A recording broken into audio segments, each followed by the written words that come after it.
Unang BBM ko mga bayot, kay ganahan nga niya, dili ko ng Sara Duterte. Good day din yung mga bayot, no? Nganong ganahan ko ni BBM?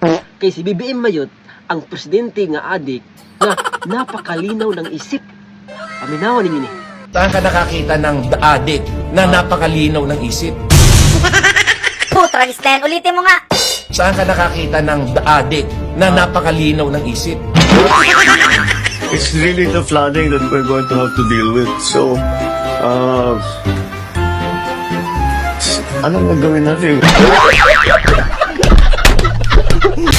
Dayon mga bayot, si Presidente BBM, maayo kayo siya madulti.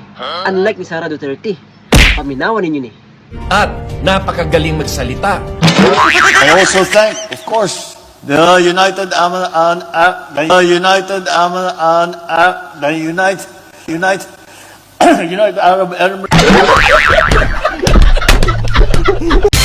Dayon, last mga bayot, si BBM, maayo kayo siya mo-discuss sa mga bagay-bagay sa mga butang. Napakatalino mag-discuss ng mga bagay-bagay. The people do as much as they can.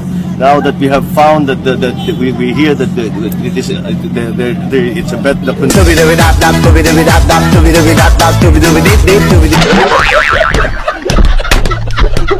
Napakatalino. Tama na! Bobo! Lahat ng pinagsasabi mo, puro kasinungalingan.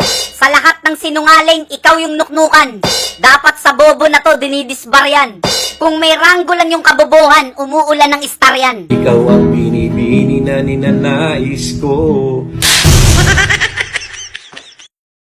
Unang ako, BBM yung ko. Sulit BBM yung ko nga bayot. Kung ano ka mo, dapat BBM lang kita mga yuts, ha? Ha?